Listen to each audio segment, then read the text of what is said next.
What's up, YouTube? I'm Z, and this channel shows you the world through my lens. I have really been wanting to react to some comedy stuff. I've done a few small things on my other channel, which I am no longer doing stuff on that other channel. I'm trying to bring everybody over into the same place, into this channel. So yeah, that's quick recap on what we've done so far. But anyways, I would love to get some recommendations from you guys. Some of the bigger comedy guys, I've watched a lot of their stuff.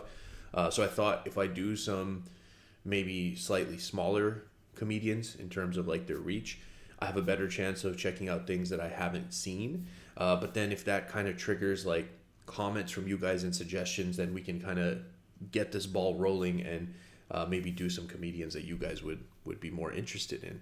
Hopefully you guys are interested in Ralph Barbosa. I've seen a couple shorts of his stuff, and I like his style because he kind of has like this like very sometimes monotone, like laid back delivery. And I think it like really works well for the jokes that I've heard him say. So I'm curious to see what we have here. This is Texas versus California. I have family that lives in California. I lived in Texas for 9 years. So I'm very curious to see what he's going to draw in terms of comparisons. Let's go. Oh. Hi. What's up? Hi. This is tight, man. I'm actually I'm visiting. This is the first time I really got to hang out in Cali, and I love it. The weed is amazing. You guys did to weed what white people did to hip hop. You gentrified it and you got rich off of it, and I love it. I'm really liking it. Weed is so, Hey, damn. Damn. so like legit here. Like it's like officially legit. Like I bought it and the package even had a warning label on it. It says, use with extreme caution. I was like, dude, I'm from a state where people still go to jail for weed. Trust me, I've been using with extreme caution. Nice. I came here to not use caution. It's cool, man. I'm really enjoying it. My buddy was telling me, though, he's like, yeah, a lot of people still don't buy from dispensaries. They rather go to a dealer because dispensaries tax so much. So there's actually been an increase in drug dealers' profits, you know, which proves like the only thing us Americans hate more than drug dealers is paying taxes. At least we know. Hey man, paying taxes sucks. So yeah, Know where the dollar's going, right? Mexico. Nah. But it's cool, man. Texas has not legalized weed. We've been asking them to, and they just gave us more guns. We legalized open carry. We were like, we just want to carry weed. They're like, how about carry a bazooka? I was like, I don't want to. It's like, no license needed. We don't need a license. We just carry guns out in the open. But I like California style better. You guys were like, let's make it easier for people to smoke weed. And Texas was like, nah, let's make it easier for people to smoke other people.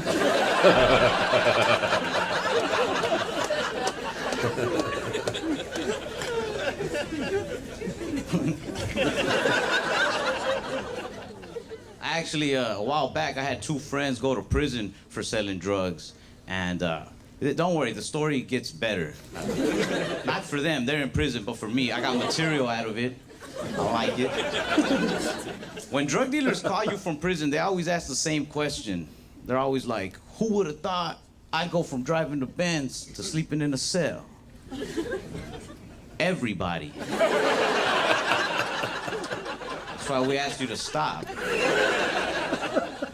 They asked me not to talk about this stuff on stage, but the way I see it, for the next 5 to 7, I can say what I want. When they were dealing like small-time drugs like weed and stuff, we didn't really care. But when they started moving to heavier things, we sat down, one of our friends, and we had like a real serious talk. Like, hey man, don't go down this route, because nobody wants to see you get, locked up or killed.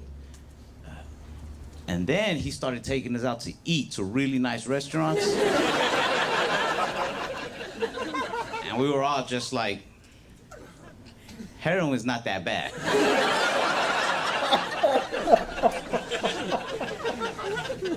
No, but they went that route, which was crazy. One of my buddies, I think the only one left, I guess, he stayed on the straight and narrow.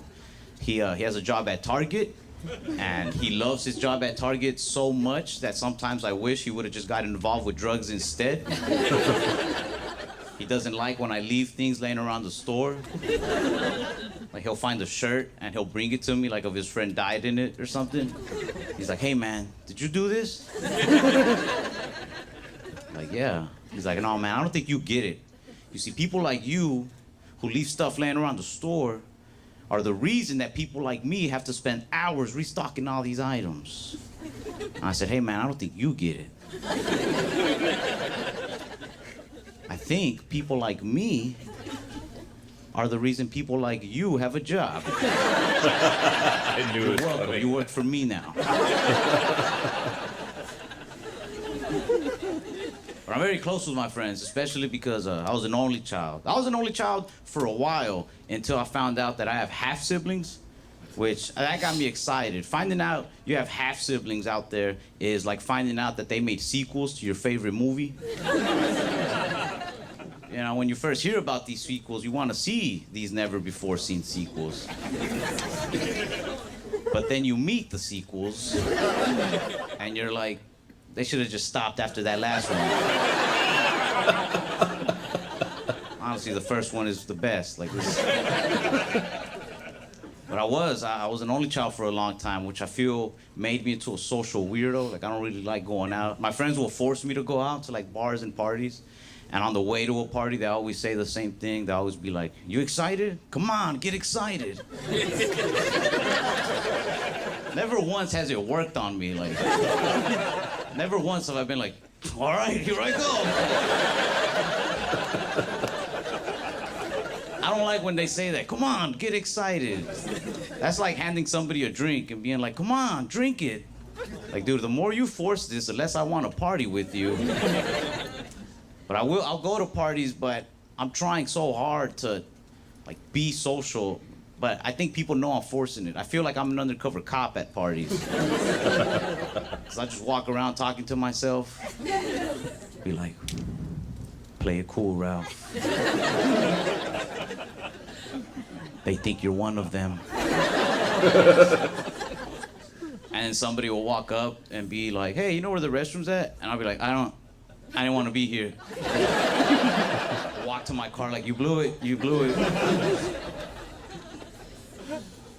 I'm not very big on the whole social media thing either. People don't do strange things on there often, but sometimes they get a little too social, and I'm like, I'm out. Like I pull the plug on Instagram, and it'll be normal stuff. It'll just get a little too weird to me. Like, this guy messaged me. He was like, hey man, I saw you posted a picture eating pizza, and I wanted to ask you, where'd you get that pizza at? And I didn't say anything right away, so he sent a follow-up message. He was like, hey man, I hope you're not planning on ignoring me. I was like, I wasn't, but now that you said the creepiest message ever, I'm deleting my Instagram. Sometimes people just get straight weird. Like, one guy sent me a message on Instagram, and I never opened it. So then he sent me the exact same message again on Facebook. That's like if you hit on a girl, she rejected you, and then you went home and changed your shirt and hit on her again. Now you're just weird in two different colors. That was good. I see a lot of girls post their Cash App on Instagram. Yeah, they won't even post naked. They'll just post their Cash App like, hey, in case anybody wants to send money. Which I don't think there's anything wrong with that. There's just this one girl that I didn't like. She posted her Cash App, and then under it said, don't be one of those lame guys who only sends like $4.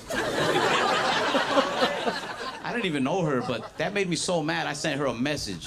I was like, hey, I'm gonna need my $4 back.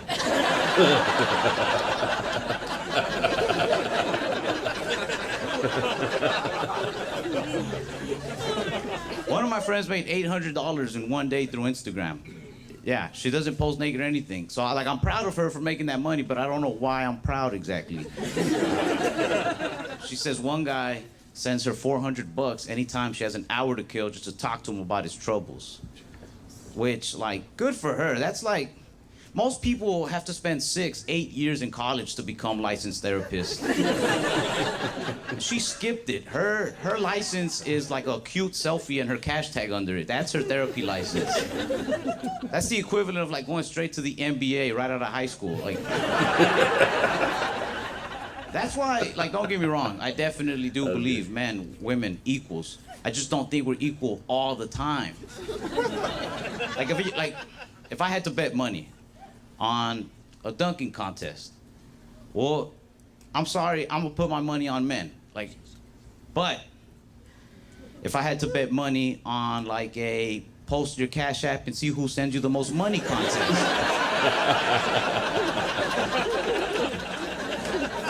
I've already given the women my last $4. Hey, I'm Ralph Barbosa. Thank you guys so much. That was good. That was good. I will say that the title kind of made me think that maybe the whole bit was going to be like Texas versus California, but obviously it was kind of like that was just like one of the main bits in there. I like at the end it was kind of like in terms of like comedic structure, callbacks are a big thing. So for him to call back on the beginning of the bit of like Cash App and women with the $4, that was very funny. Yeah, I enjoyed that, guys. Hopefully you enjoyed it as well. If you want to see more of Ralph Barbosa, or if you have other comedians that you want me to check out, please comment down below. I'd love to do more of this type of content.